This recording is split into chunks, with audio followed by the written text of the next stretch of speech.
This an all-out blitz, real hard hits, them other podcast trash, we gon' make them all quit. We cover all the topics with intelligence and logic. I know you wanna score, but ID gon' stop it. We from Texas, so that mean that we Texans. Breaking down the X's and O's, our profession. No complaining, just training, you see the progression. They had a Pro Bowl for talk shows, we get selected. We gon' celebrate every win like a birthday. Ray J with the news, first with all the updates. Spin move on the competition, yeah, we juking them. You not really in touch if you not tuning in. This is Crenshaw, Briggs, and VT. We want the touchdown, we not trying to go for 3. And it's best if you get up out the street, cause them bulls out the pen and they bout to stampede.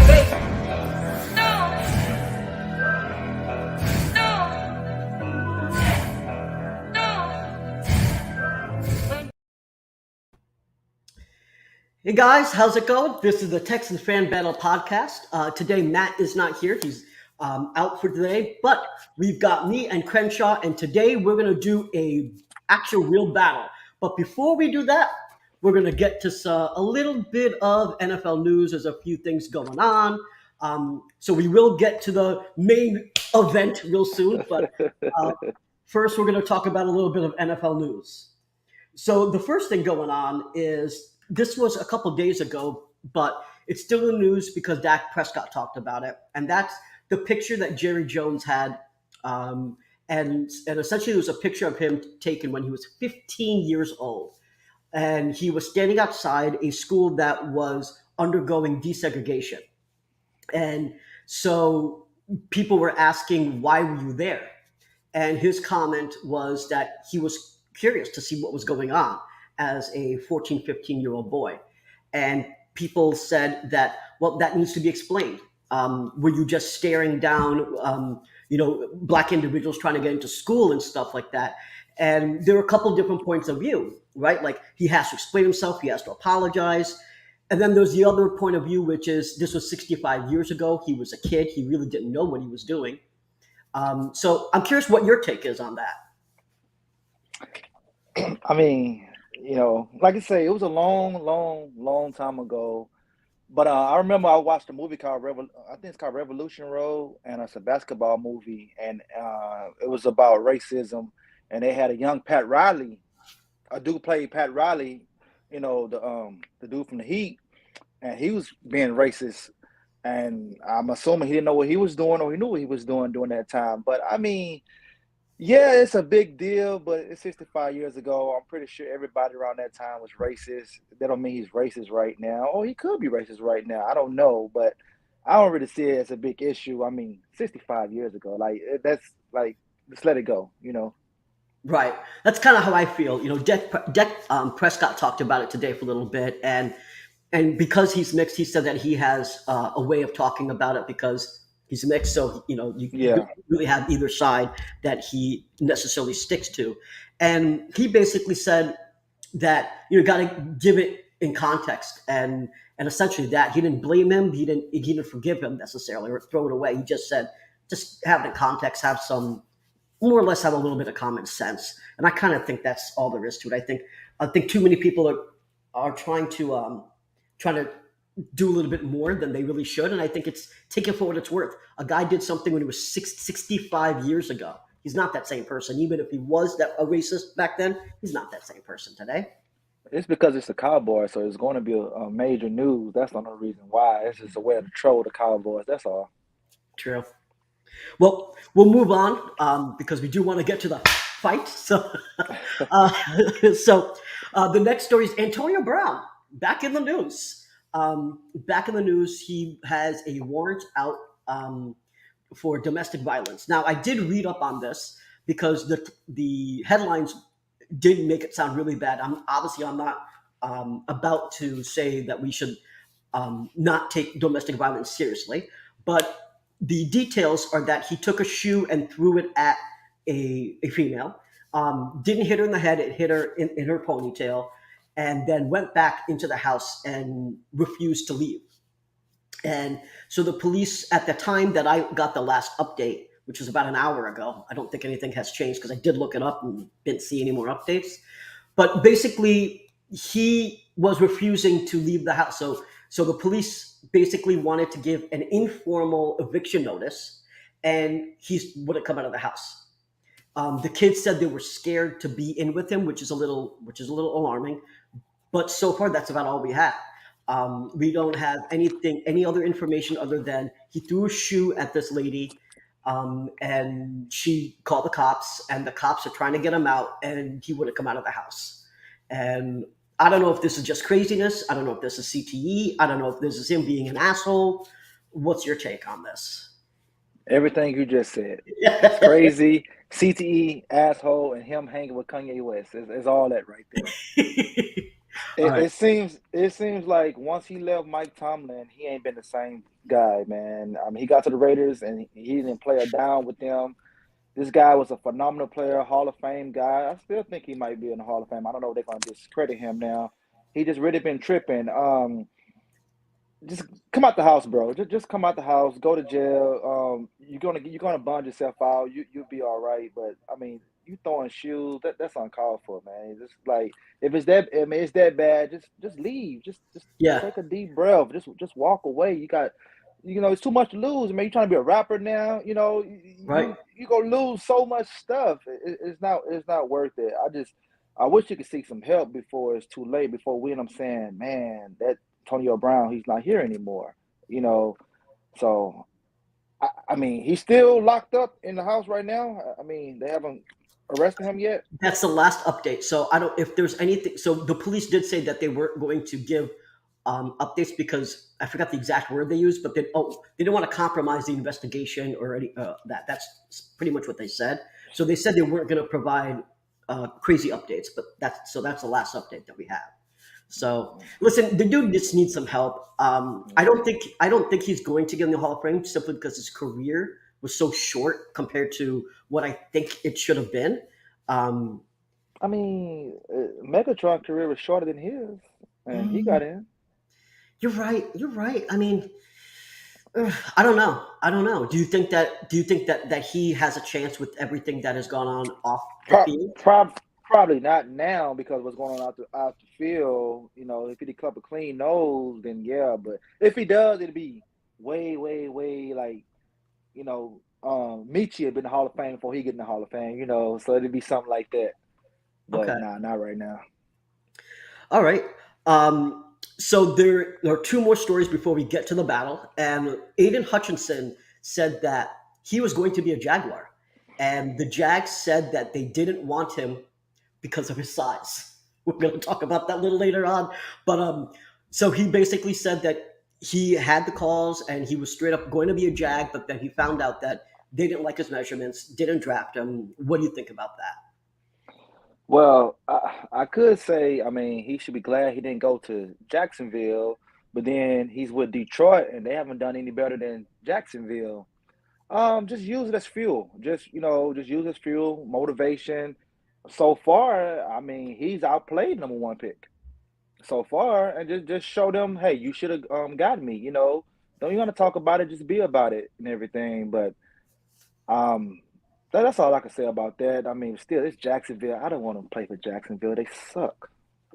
So I think he actually is in a better situation just from the storyline alone, being the hometown talent. Frankly, Hmm.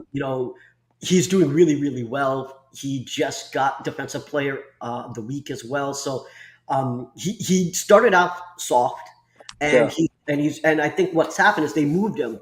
So they moved him to the weak side, and ever since they've done that, he's been really successful. And I think hey, someone's changing people around. New concept because we don't do that here, right? So, Mm-mm. Mm-mm. but Yeah, well, and maybe another thing, when you said a hometown kid, maybe the pressure of being a hometown kid, was getting to him as well. Because they're like, hey, I got to perform, I got to do this, I got to do that. But I think he's in a great situation. I know it was talking about him over here with the Texans because got the Houston background and everything. But hey, I like the kid. I like the kid. He's very flashy. He stands out on tape. They got a good defense over there. Just got to get it together. I say next year they should be a playoff team because they're gonna have J Mo back. I don't know if they're gonna stick out with golf or maybe get another quarterback, but I think they'll be a playoff team next year. Sneaky playoff team. I think that I think they can get a wild card next year because Mm-hmm. their major issue, in my opinion, is their secondary. If they solidify that in this upcoming draft, another corner, another safety, they should be good to go because it's really their Mm-hmm. secondary that's really the issue. Their D line Mm-hmm. was bad. They had the worst pass rush win rate, in the league, and then all of a sudden they made these changes, and now they're doing quite well, in my opinion. So yeah, I think they're going to do quite well, especially when Jonah comes back. But um, we'll get to the last piece of news before we get to the battle, and that's Von Miller is on IR. They were trying to avoid putting him in IR, and immediately what I said when I saw that news was, I am changing who I think is going to win the FC now. I think that's a huge, huge loss. They have been battling injuries so far. They've been a little off, and I think Von Miller pushes them over the edge to knock them out. What do you think? Mm. I mean, he's not out for the season, just on IR, right? He's gonna come back after what, 4 to 6 games, something like that. Yeah, but I mean, think about Yeah, where we are. So they have to make it essentially to the postseason without him. So they got to. yeah. I mean, I still think they'll be okay. I mean, they didn't have Von Miller last year. I mean, they lost, but they didn't have Von Miller last year. I mean, they're winning tonight, and they should win tonight. Put them at 9-3. I think and he's older, so I think it's okay. Let him rest up. Playoffs is really going to need Von Miller. I don't think it's that big of a deal. I mean, they lost maybe what's the wide receiver name over there? I can't think his name. Um, Stephon Diggs. Yeah, Then I think that's a bigger deal. But Von Miller, I think they'll be okay. I mean, hell, they missing their safety right now, and they still was winning games yeah, or whatever. And he's supposed to be coming back right now as well. So I think they'll be okay.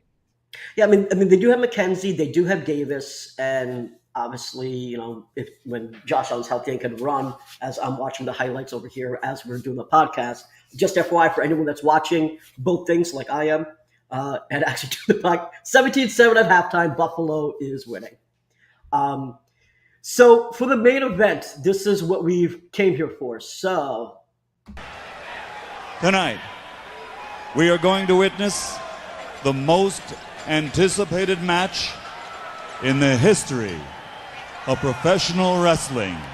Ladies and gentlemen, let's get ready to rumble! all right, all right. So to the main event, we have some comments here. Oh, Matt, what's going on, Matt? Wish you could be here with us. Matty Matt. So let's get down to the Bryce Young versus Caleb Williams debate. Um, right now, there's a lot of people that obviously are on different sides. I would say the majority of Texans fans want to take Bryce Young. I would say that in the polls I'm seeing, the polls I run on Twitter, the polls that other people have done, it's about 70% of the fan base actually wants Caleb Williams. I'm sorry, 70% of the fan base wants Bryce Young. A minority of the fan base wants Caleb Williams. So you are representing the majority here today. All Um, right. so, because you're representing the majority, I want to hear your little 2 minute spiel, and then I'll give a 2 minute spiel, and we can go back and forth on why do you think that we should take Bryce Young? He's a gamer. He's a leader. I know the thing with Alabama quarterbacks, they don't succeed in the NFL, but lately, you got Tua, you got Hurts, and I would say Mac Jones. Last year, Mac Jones, not this year, Mac Jones, but last year, Mac Jones did pretty good. And when you're rebuilding, in my opinion, you start with the franchise quarterback, and then you build around him. I don't like building and then trying to add a guy. You need to add a guy to see what his skill set is first, and then you build around him. I'm not tripping about his size, his height. I know you got him at 5'5" and 170.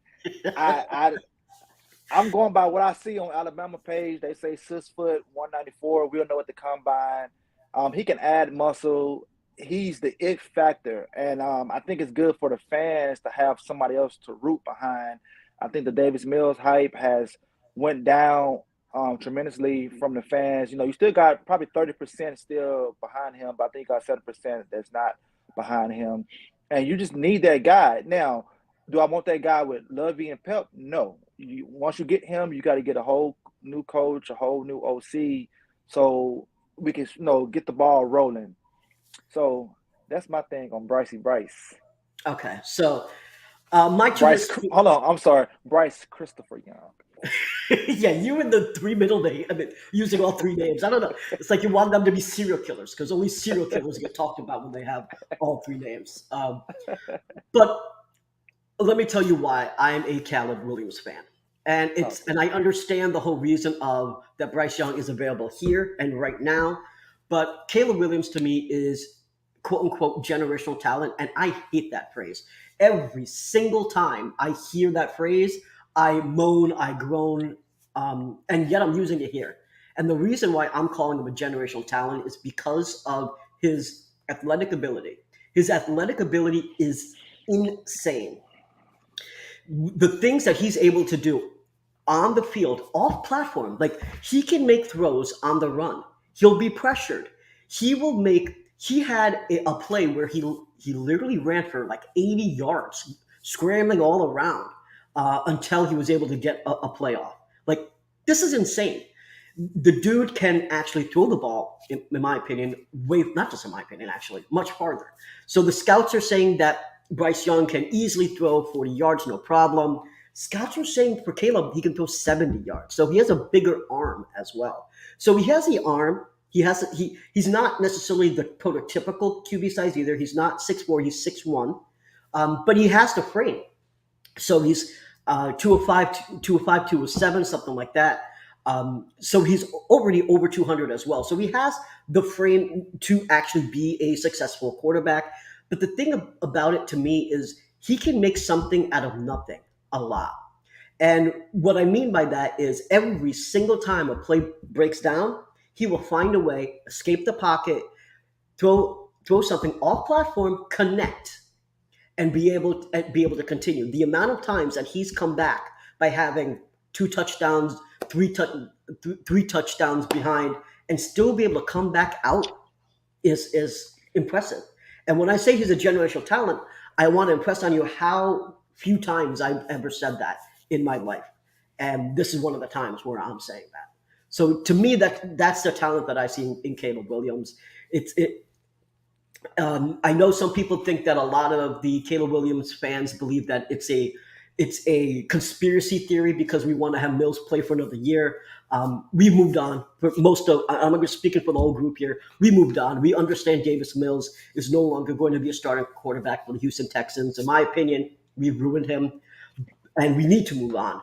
At this point now, it's finding out who can be that franchise quarterback. And to me, that's Caleb Williams. That's Caleb Williams. Okay, so if it stays like it is right now and they win a playoff game, they'll be playing Georgia. Do you think he could do all that running around against a Georgia defense that he's done against Notre Dame and Rice and Arizona State? You think he could do that against Georgia defense?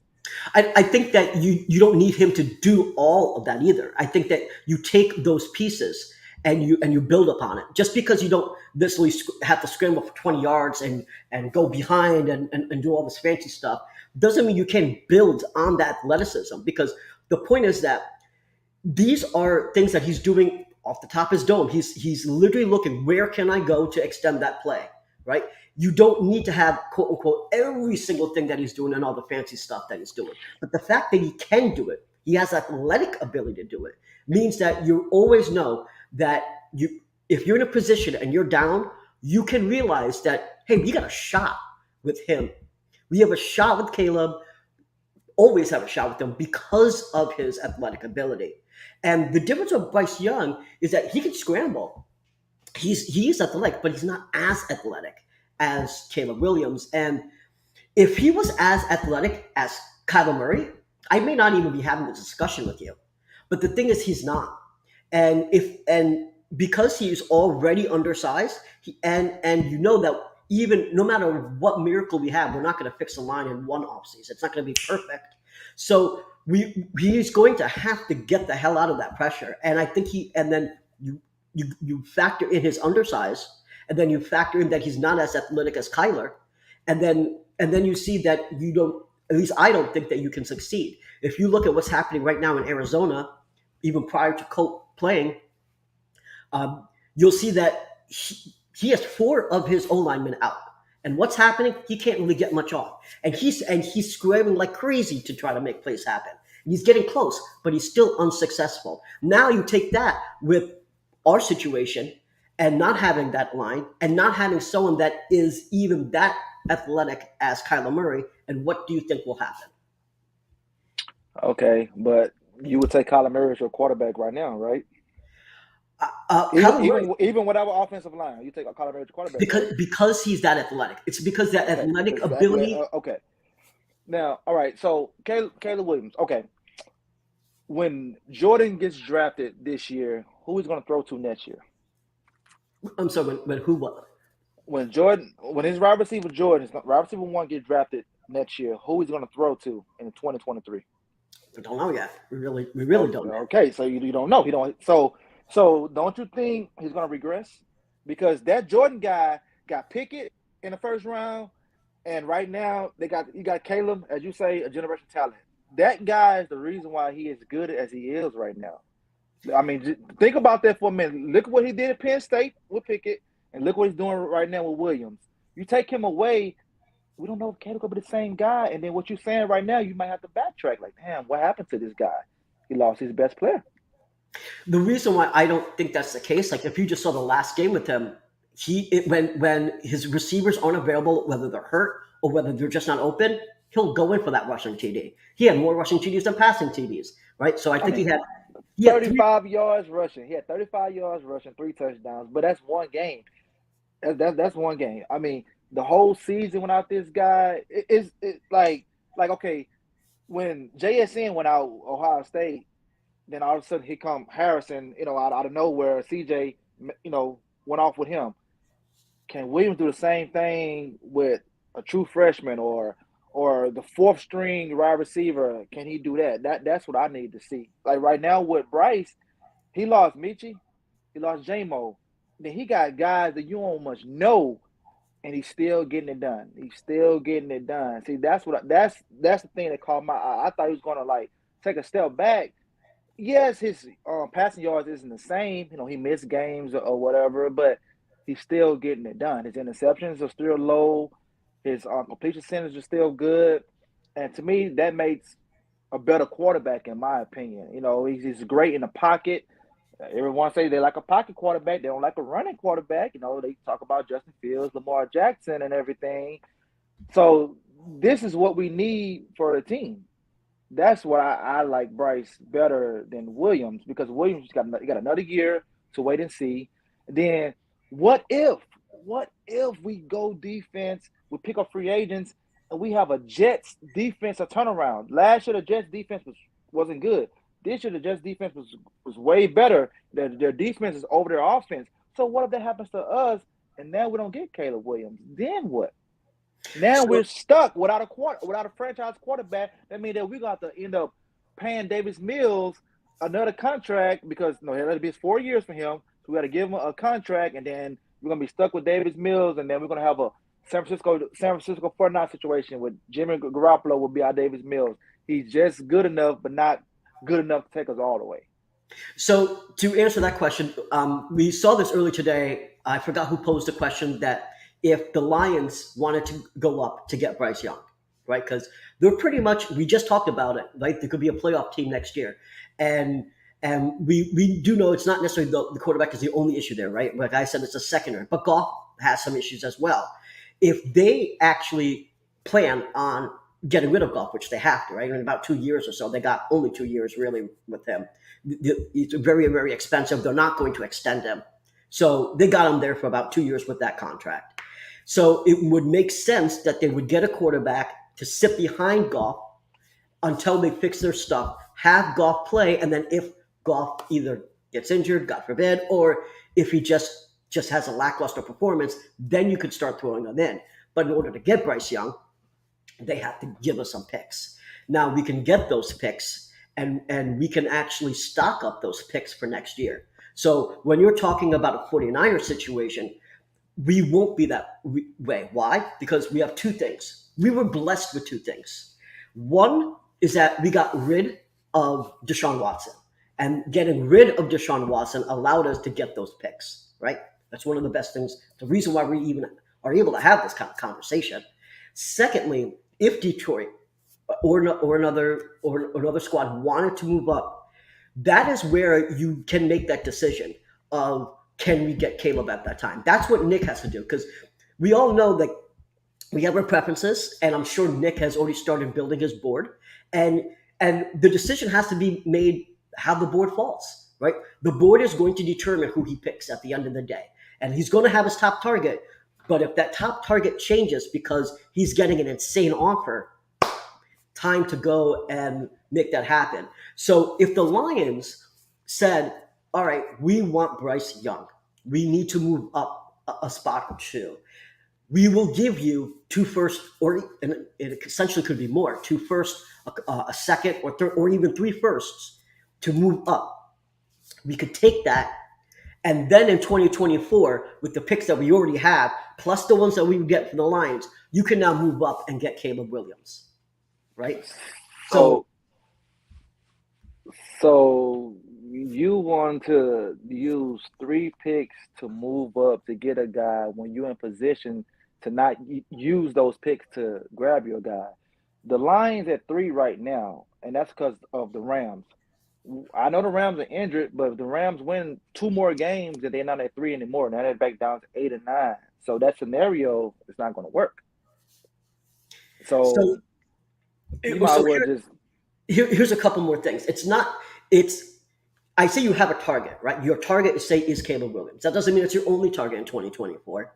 If you look at the 2023 class, right, we have Bryce Young, CJ Stroud of your 2 main ones. Then you got Levis, you got Hooker, and you got Richardson. That's pretty much the 5 QBs that we're talking about, right? Yes. Okay, so I don't think that any of those 5 QBs are better prospects than Caleb Williams or Drake May. Now you got 2. Oh no. Yeah. No. Yes. Come on, man. Wait, and let me say why. So now you have 2 prospects. 2 of them are considered, quote unquote, I know I hate this phrase, but I have to use it, generational talent. Sean Payton, all right? How many Texans fans have said, let's trade for Sean Payton. Let's trade for him. Let's give up a 1st-round pick, 2 first-round picks for Sean Payton. So if you think that Sean Payton is so awesome that you want to trade for him, you got to respect his words.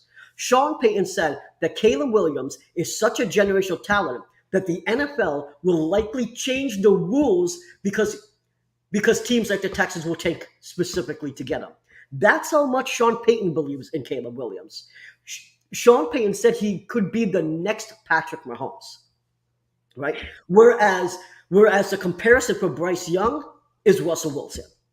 So would you rather have Russ Wilson and Drew Brees? And Drew Brees. So would you rather have the next Patrick Mahomes or the next Russell Wilson?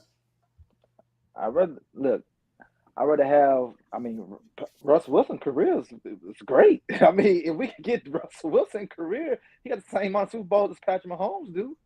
So it's a win-win no matter what. If you think about it. I just think Sean Payton said that about him because he grew up in California and he grew up a USC fan. And I think that was just his way of backing up his guys. You can't say he's another Patrick Mahomes. Patrick Mahomes threw 750 yards in a game and 7 touchdowns. Williams ain't nowhere near that, right? Does he even have a 400-yard game?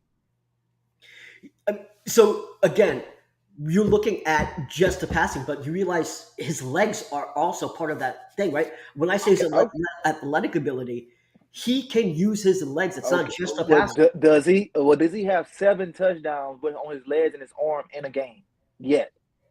Because Mahomes had 7 touchdowns in a game off his arm and his leg with 700-plus passing yards to go along with that.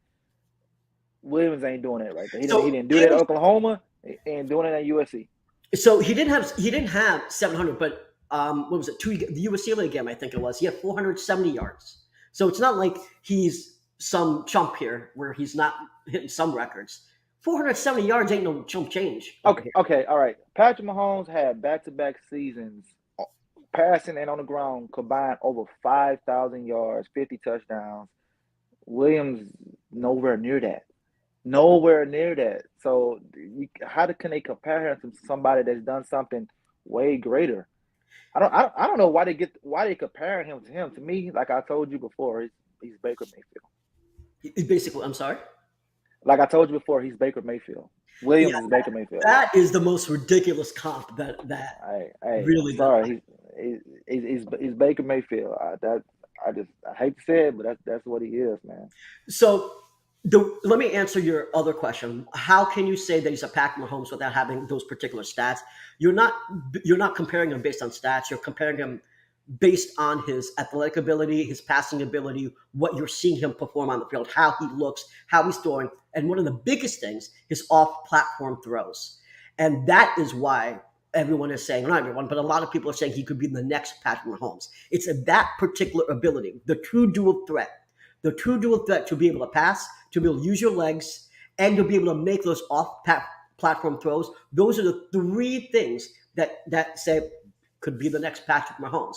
And for this franchise to have a quarterback like that can always keep you in games, that does not have the concerns about being undersized, that 186 pounds. Man, I was 186 pounds in 8th grade. I mean, the whole thing is that it is a risk. Now, I'm going to contradict myself just for a tiny bit and say, if we get Bryce Young, I will support him. I will support every quarterback, obviously, that we draft. Nick says this is the dude. It's the dude. But right now, I will say that I can't believe that Nick isn't at least considering this option. Caleb Williams, for many people, not just Texans fan base, but just collegiately, is the consensus best quarterback currently playing in college right now. Man, okay, look, you know what? It's Throwback Thursday. I got a throwback quarterback. You're right. He's not Baker Mayfield. You're right. He's Johnny Manziel. Oh God, really? Is he doing lines of coke and drinking over here? I mean, he's Johnny with Texas A&M. Everybody was, oh man, he's unscripted plays, doing this, doing that. He's Johnny Manziel. That's who he is. That's what he's going to be. So that's who you want. You want that guy right there? Yeah, Johnny Manziel had a drug and alcohol problem. I mean, there's really no comparison there. I mean, we're talking about on the field. We're not talking about what he's doing, outside Texas A&M and everything. I'm talking about on the field. That's who he was. And then when he beat Alabama, that's when it was skyrocketed. It skyrocketed like that. And I'm gonna give you an example. If we're gonna say he upset Georgia, watch how he's gonna skyrocket even more. If he upsets Georgia, he's gonna skyrocket even more. Like I said, I don't think he's that good of a player, but I could be wrong. And Drake, I don't know why you saying anything about Drake. Come on, man. Drake May, come on, man. So the reason why I'm bringing up Drake May is that he's the backup. So because a lot of people have a concern, which is a fair concern, which is what happens if you can't get him. You got to have some sort of backup. I'm not saying Drake May is my primary choice. I'm saying that if you can't get Caleb, you'll have Drake May, who is another insane, freakish, athletic freak. But he's a project, though. He is a project. First of all, he's 20 years old and he's young and he's a freshman. But he's got over 600 yards on the ground.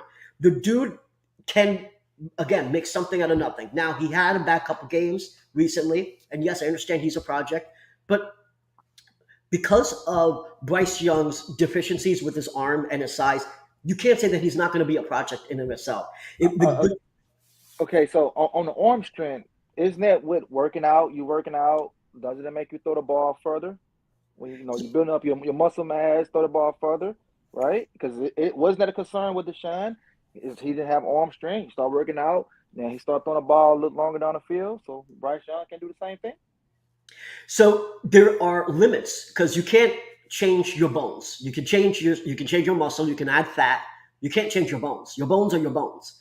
And when you're comparing like shoulders and stuff like that, what is he, 18? I don't even know off the top of my head, but it looks like he has 18-inch. You talking about Bryce Young, right? Yeah. Oh yeah, he's born in 2001. So whatever that is right now, he's born in 2001. Okay, so that's the problem with Bryce Young. Now, if you go back to Drake May for a moment, right? His thing is that because he has that athletic ability, he's going to be able to succeed even if he's a project, right? So I actually think that a lot of the quarterbacks out of here are going to, like, Will Levis is going to be a straight up 3-year project, right? Anthony Richardson, straight up 3-year project. Bryce Young is at least going to be a year project. Caleb, I don't know if you're going to come a project. I'll allow you to say, I'll allow you, but I mean, if you want to say he's a project, you can say he's a project, but I don't even see him as a project, frankly, because the skill sets that he has would be amazing. The most perfect situation is if we change our head coach and if he gets into a spread offense, and if you do that for Caleb, that's it. He's golden. At that point, you know that he can actually take you to the promised land at that point, because that would be the perfect system in the NFL for him. Do you disagree with that? Yeah, I mean, you're right. That'd be a great system for him. I just got to see what he do next year when his main target is gone. I need to see is he going to regress, and I'm going to keep a real good eye on him next year before I give even more predictions, because he's still a year out. So, all right, we've had this discussion. I just Yep. want to now talk to about these comments here, because I haven't really done that before. So it's my first time, guys. I forgot to check about the comments. So let's get to these. Jordan Addison is the best receiver in college football. He made Kenny Pickett better, and now you can argue when Caleb Williams needs someone to step up and make a play, Jordan Addison was there. So that's your what I comment. said. The whole thing is that, like I said before, even if Addison's not there, he'll make a play by himself, right? One game. I mean, that's not just one game. Even in the game of the UCLA, I'm talking about one game against good talent, not the game against mid talent or good talent, good defense. well, okay. So you think it's one game, and we're going to have to see at the playoffs what you think is going to happen, because we're going to see him actually play some really good teams. Oh yeah. We're gonna see in a couple of weeks, because they're gonna play, and I'm telling you, Georgia hear all this noise. They're gonna like, oh, okay. Y'all said this generation guy. We're gonna show you. All right. So you know what we'll do after the playoffs? We're going to have a part 2. All right. And we'll see what happens at part 2. Jamar Bays, forget those short QBs. So he's saying build depth in your roster in case injury. You have depth at skill positions. Take Bryce. No guarantee we get the chance to take Caleb Williams, in my opinion. So I understand that we won't have there's no guarantee, and that's why I said that we have the backup, which is Drake May, and then you have the backup to the backup. And don't freak out before I say this. God. You know who I'm going to say. Quinn Ewers, right? So even though he's not having the year that he was expected to have, he has the prototypical size. So you talking about the guy from UT? Yeah, Quinn Ewers. But he's small too, though. He's smaller than Caleb. No, he isn't. Yeah, he's like 205, 6 foot. He's over 6 foot. Bryce Young is not. Let's quickly just look at it, because I can't remember off the top of my head. He's 6'3". So he's 6'3", 206. He's 206. See, I got the size right. Isn't that small for 6'3"? He's not 186 pounds, bro. I mean, we don't know if he's 186 pounds into the combine. We don't know that yet. We don't know that, but we do. We have seen. We have seen that from Todd McShay, right? Todd McShay said he talked to the scout. The scout said right when the season was starting, that when he was measured, he was 5'10" and a half. I'll give him that extra half. So he's 5'10" and a half and 186 pounds. That's before the season. That's now. Once the combine come up in February, we're gonna all this speculation. We're gonna know how tall he is. We're gonna know his weight, and then we're gonna hear from him saying this is the weight I want to play at, or I want to gain more muscle for my pro day, because he could gain more muscle for the pro day. I mean, it's not that hard to gain weight. If he need a personal trainer, my boy Jamal Burns right there, he could hook him up. You know what I'm saying? He could hook him up right there. He'll get to put that muscle on him. Okay, let me give you one more argument, and then we can, I guess, move on to what's your hot take before we end this. And for anyone that's watching, it's still 17-7. Bills up. So the last thing I want to say, and then you can give your comment, is since we're watching the Buffalo game, Josh Allen credits Jordan Palmer for making him who he is. He said that the 3 years when he was in Buffalo, what changed between year one and year three was a lot of people think it was just getting Stephon Diggs, and it wasn't. He was saying that Jordan Palmer, working with Jordan Palmer over that time, made him be the talent that he was to get the mechanics properly, to set his foot right, to be that running that threat, another dual threat. And Jordan Palmer says that Caleb Williams is the best quarterback in college right now. And he is another person, not just Sean Payton, that has compared him to Patrick Mahomes. So you have Sean Payton, Jordan Palmer, comparing him to Patrick Mahomes. So you have these two individuals that you have to respect. And if they're respecting him this much, can you deny that Caleb Williams, if these two guys, can you deny that Caleb Williams at least needs to be in that conversation to say how can you get him? Why? I think Caleb should be compared more to Josh Allen than Patrick Mahomes because Patrick Mahomes don't run as much as Caleb does, but Josh Allen does. He's run a lot. Like I say, I just can't. I respect what Sean said. Like I say, me and Sean have the same birthday, Capricorn, and everything. Jordan Palmer, yeah, he's working with a hell of a lot of guys. I respect his opinion as well, but we still got one more year to see what Williams could do. Like I say, I got to see what he do next year because he's not going to have his main guy. Unless someone's going to transfer over there to USC, he's going to struggle. He's definitely going to struggle next year. Well, all right, let's get back to some of these other comments. Only way to guarantee Caleb is not to win the game next year. Bengals didn't trade down when Burrow was out. So if Caleb is that good, why would anyone else? And what I'll say is that a lot of Texans fans thought that we were going to be pretty good this season. And even I projected 5-6 games this year based upon the roster and so forth. What we found out was that we were dead wrong. We did not have our shit together from coaching to roster to scheming to literally everything that could go wrong has gone wrong. Not to mention injuries. So and this is when we're trying to win. All right, we won one game, and we are trying to win. Okay, so can you imagine if Nick was a little smart and said, you know what, I'm not going to put the best squad out there right now because we want to get Caleb Williams. What could actually happen? So it is not hard to actually get the first overall. The belief that it's so difficult is ridiculous. We're getting first overall, trying our asses off.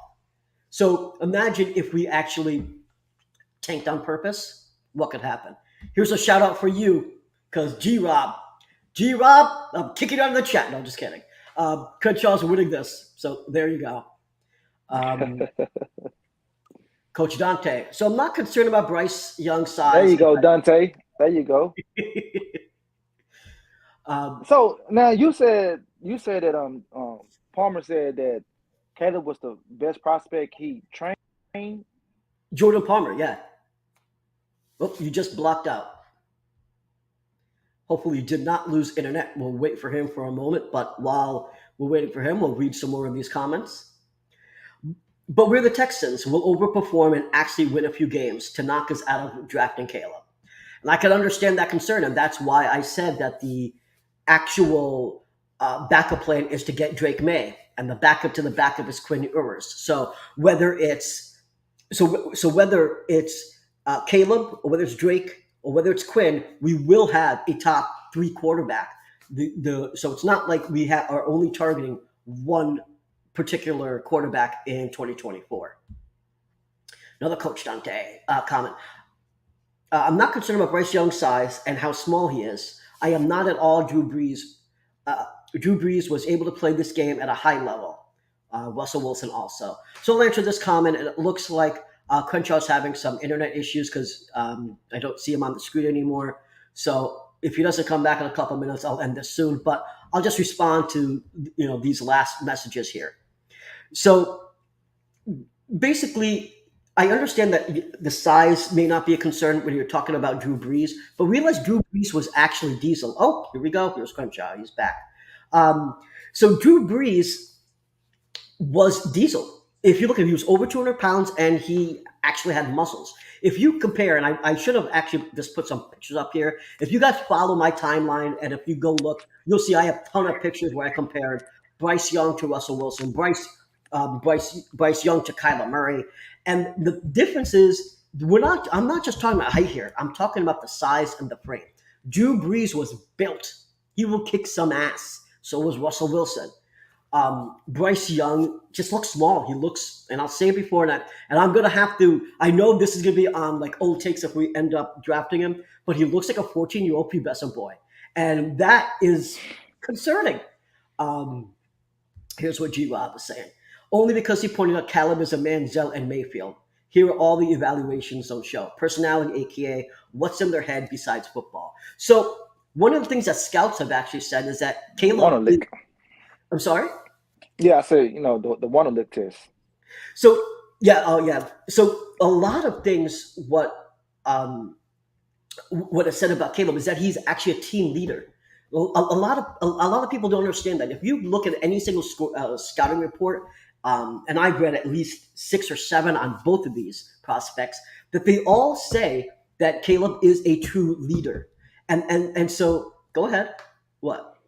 You say he's a team leader, right? Yes. Didn't he leave his team and go all the way to the West Coast? He went with his coach. But no, you said it's a team leader, not a coach leader. So he should have all right, coach, we'll holler at you. I'm gonna stay with my team because this is who I signed up with. See, all right, so the reason why that makes no sense to me at all is because at the end of the day, this is still a business. You can be a team leader and still make sure that you are doing the best for yourself. Are you going to tell me that if you were in his position, you would sacrifice your career, knowing that Lincoln Riley was leaving, that you would most likely be knocked out of a first round overall pick if you stayed? Would you sacrifice your career? I mean, he's playing at OU, one of the greatest colleges of all time. It's not like he's at UCF. He could have stayed there and still been a top pick. Then you say Drake May go be a top pick, and he's at North Carolina. So I think he would have still been okay. He would have still been okay, and guys would have came to him. You would have got a top coach to coach him. I think he'd have been in a better situation because you'd have got more recruits there. So what you're saying is that you think he would be better off there. What I'm saying is that he obviously did not believe he'd be in a better situation, or he would have stayed. So we know he didn't think he would be in a better situation because obviously he would have left. It's because Lincoln say, look, I'm gonna put a little money in your pocket. Come on with me, and that's why he really left. That's my personal opinion. That's why he really left. What the comments say right here? What's your thoughts on Anthony Richardson? So my thoughts on Anthony Richardson, I'll let you also talk about it, is that he wouldn't be a bad 3rd or 4th round prospect. I don't know if he'll be going to 4th, but a 3rd round prospect if Nick wanted a project. I think projects aren't bad to take, especially when you have, in my opinion, like 15 holes to fill. And it could be a situation where Nick feels that we need to take a lot more high-end D linemen and receivers, and that people are undervaluing Anthony Richardson because he does have athletic ability, but he's a project. He cannot pass nearly as his accuracy has some major issues. So he would be a straight up project. He wouldn't be a bad pickup, but he also wouldn't be the type of dude, in my opinion, that either Bryce or Caleb would be. If you put him out there first year, he's going to have a shitty first year, real shitty first year. And he's probably going to have a shitty second year too. And it's probably going to be until 3rd year where you actually see what his true talent is. What do you think? I think Anthony Richardson should transfer to Ohio State and be the quarterback of Marvin Harrison Jr. to up his draft stack. I don't think he should come out next year. I don't think he's ready yet because this be his first full year as the quarterback. Correct? Say that again. I'm sorry. I said this is his first full year as the quarterback. Correct? Yes. He didn't start last year, right? No, he did not start last year. It's his first full year. I don't think he's ready for NFL. I think he should transfer to Ohio State or stay at Florida for one more year and come out in 2024. I don't think Okay. he should trying to be greedy and get your money. Don't try to do that right now because he might be a 4th round quarterback to me. I don't think no one's going to reach on him. But I mean, he has talent because he got the definitely has legs. talent. Yeah. Yeah, I mean that first game this year, everybody was like, "Whoa, look at this guy!" And then he fell off the map. But then he's slowly coming back on. But I don't think he's ready for NFL. That's just my opinion. Okay. All right. I actually would agree with that. I'm not comparing. This is Coach Dante. I'm not comparing Bryce Young to Drew Brees or Russell Wilson. I'm not comparing the games. I'm just saying I'm not concerned about his height or smallness. Okay. All right. G-Rob. If I had my way, J.J. McCarthy from Michigan, he has no big name wide receivers to throw to. His top 2 targets are 5th and 7th round prospects. He could control the biggest game in college. That's not a bowl game. I agree that Ohio State-Michigan game was pretty fucking phenomenal. Yeah. No one thought he was a deep threat. And look what they did. They tried to just get him out and just, he was going to play the short game. And he's out there throwing dimes. I do like J.J. McCarthy. But I do think that he still has more development. He would be a straight up project, but to say that he doesn't have talent would be a lie. What do you think? Jonathan James McCarthy, he had a hell of a game against Ohio State, but he's small too. He's 6'3", 197. That's Bryce. Well, you say Bryce is 180 something, but they about the same size. But I think he's a project as well. I think he'll be a good quarterback to stash if you had a quarterback that's been on a team and you think we're not sure about him, then I think Jonathan James McCarthy would be a great backup. Okay. Caleb Williams, according to Google, is 6'1". Bryce is 6 foot flat. Caleb Williams is a height concern for you two guys. So it is a little bit of concern, and the reason, and I did mention this a little bit, and what I was saying was that because he's 6'1", that would be a concern if he did not have that athletic ability. The reason why Kyler is able to be successful, even though he is shorter, is because he has that athletic ability. If Caleb Williams did not have that athletic ability, I would not be this high on him because he's just 6'1". However, I will say that Bryce is not 6 flat. He's actually 5'10" and a half. That's according to the scout. Todd McShay said that's what he heard from the scout. We'll know the column line. I'm giving him that half inch. You got to give me some respect here. I'm not saying 5'10". 5'10" and a half. So just because Caleb could scramble, you like him more. So basically what you're saying, you want your quarterback to just run and get hit and get knocked out the game. That's what you want, right? So what I want to make sure that the quarterback can make something happen when the O-line fails, when the receivers aren't open, when there is literally nothing else they can do. Then you got to take it in your own hands. And Bryce Young can't do that? Not as good as Caleb Williams. He does it a little bit. Does he have to be as good as Caleb Williams? Wouldn't you want to get the best quarterback possible? Why would you settle for second best when you know there's something better out there? Well, wasn't you settling for Davis Mills?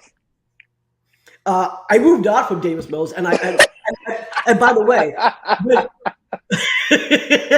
knew you were gonna fucking throw that out there. All right.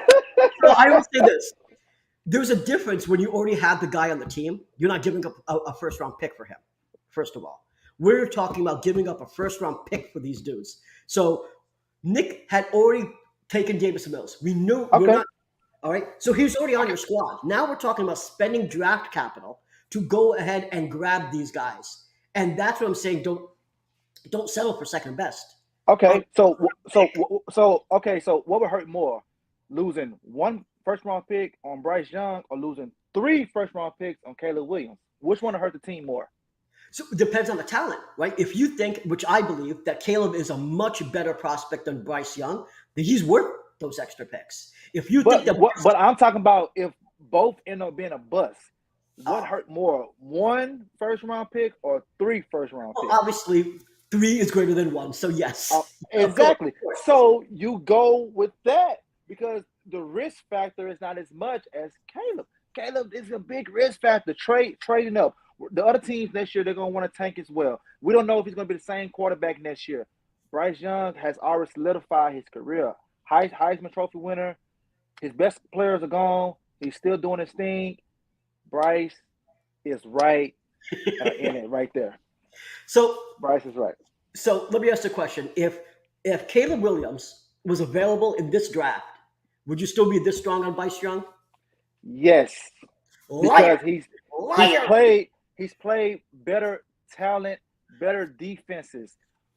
Caleb played, I want to say, maybe one defense in the top 25. That was Notre Dame. Other than that, he played top 100, 105, 87, 97 ranked defenses. That is not impressing me. That's Case Keenum at U of H. That's all it is. Case Keenum at U of H. It's not impressing me. Bryce going against LSU, Arkansas, Georgia, Tennessee. Great well, not all of them great defenses, but it's still better defenses than Rice, Arizona State. Better defense than those guys. Well, I mean, again, like I said, we can put that to bed when we see the playoffs. And we'll see that. But you're right. The only thing I'm going to say that you're right about right here is about the level of defense talent that he's played. However, it's not to say that Caleb had shit defenses here. So you've seen him play games under crazy good defenses, and again, it's not overall the entire season, but you've seen those particular plays. And again, it all comes down to what happens when plays break down. What quarterback is better at making something happen when the play breaks down? All right. So does Caleb have any game last year, this year, with 100 yards rushing? 100 yards rushing? Yes. I do not believe so, honestly, off the top of my head. Okay. But Bryce Young does. Let's look right here. Not this season, no. And not last year neither. But Bryce Young has a game with 100 yards rushing. All right. So if the play breaks down, he know how to use his legs. He doesn't prefer to use his legs, but if he have to, he will. So not this season though, right? So who you talking about? Bryce. No, Bryce. The first game of the season, he had 5 touchdown passing, 100 yards on the ground rushing, and another touchdown. First game of the season. Well, I think you said, yeah, you're right. Yeah, first game of the season, man. So if he have to, he can do it, but he doesn't prefer it. So he's more poised in the pocket. He's standing tall, and he's taking several hits and got right back up. Like I say, last year he beat the better Georgia team, because this Georgia team is good, but the one last year was better on defense. So look at all those guys that went first round, the guys going first round this year, and he beat them. I don't think Caleb Williams could do the same. I don't think so, man. Well, I mean, you're saying that he can't, but the only way you're going to find out is in a few weeks, frankly. We'll find the free. It's not the same Georgia team, but it's still a great Georgia defense, still the number one defense in the nation. We're going to find out. And I'm telling you, they have him looking like Drew Lock out there. Then I'm going to see, I told you. Yeah, I told you. All right. And then the unfortunate, and I hate saying this, but if Bryce Young ends up on IR, I'm coming after you. Coach Dante, and Bryce Young can also throw on the move. He can be as good as Caleb Williams. I have seen Bryce Young extend plays and become a playmaker. So Bryce Young can throw on the move, but definitely not off platform and not on the run the way that Caleb can do it. Caleb has done some shit that's almost unimaginable. Like I don't know another fucking play that. It's maybe 2, maybe 3 quarterbacks currently starting quarterbacks in the NFL make those type of plays. So that plays we don't need your quarterback to make those type of plays. It's only 2 or 3 of them. That's Patrick Mahomes, Josh Allen, and then Lamar Jackson. Other than Kyler Murray too. But other than that, you don't really need that, man. I mean, Jalen Hurts is doing real well with some of that athletic ability. I mean, but he don't really throw off script though. He don't be running around, throwing off the back leg. Justin Fields has definitely made something out of nothing. I mean, Justin Fields, come on now. No, listen, with his legs, I'm only talking about his legs. I'm talking athletic ability. I'm not talking about his passing ability.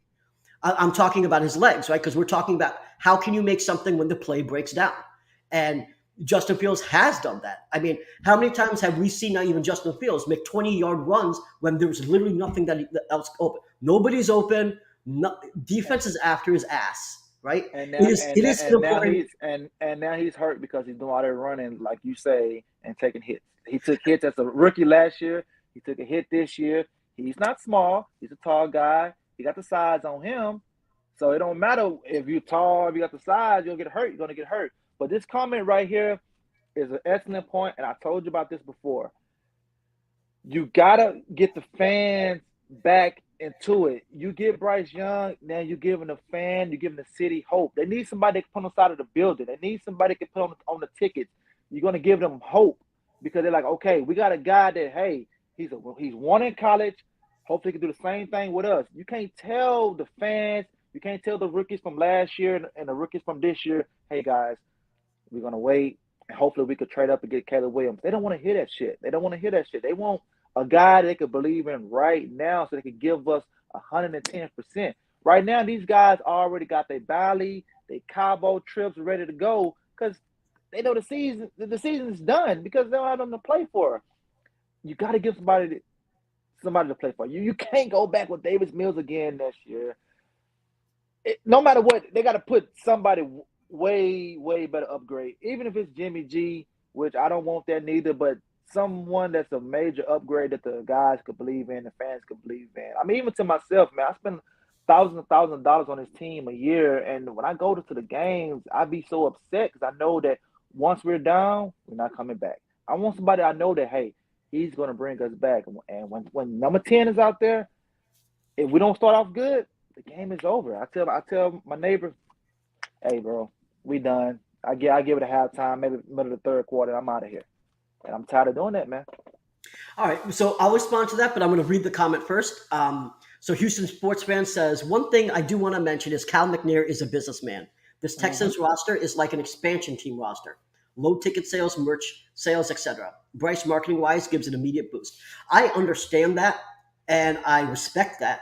However, what I'm going to say is that you cannot build a team simply based on marketing and PR because that will help the sales. But let's just look at the Cowboys for a moment. They do a lot of marketing PR. I mean, are they winning Super Bowls? Are they winning playoffs? What will actually help the team sell tickets, jerseys, etc., is win. Now, I understand we may have another year, not may, we will have, if in order to get care, we'll have another shit year. I get it. But you all heard this saying when you were growing up, short-term pain for a long-term gain. Are you going to give up your future of winning 2 or 3 Super Bowls to never win a Super Bowl? Because we said we want something now. We want to have a 9-8 season. God damn it, give me that 9-8 season. Or do you want to get a goddamn ring? Because to me, what I want is I want a ring.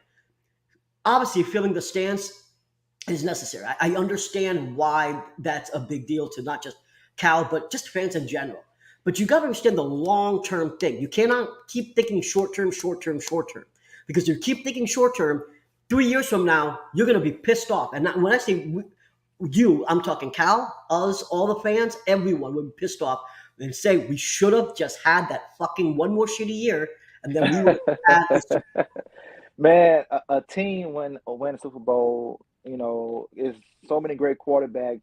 I mean, Josh Allen's been phenomenal, and his defense let him down again last year.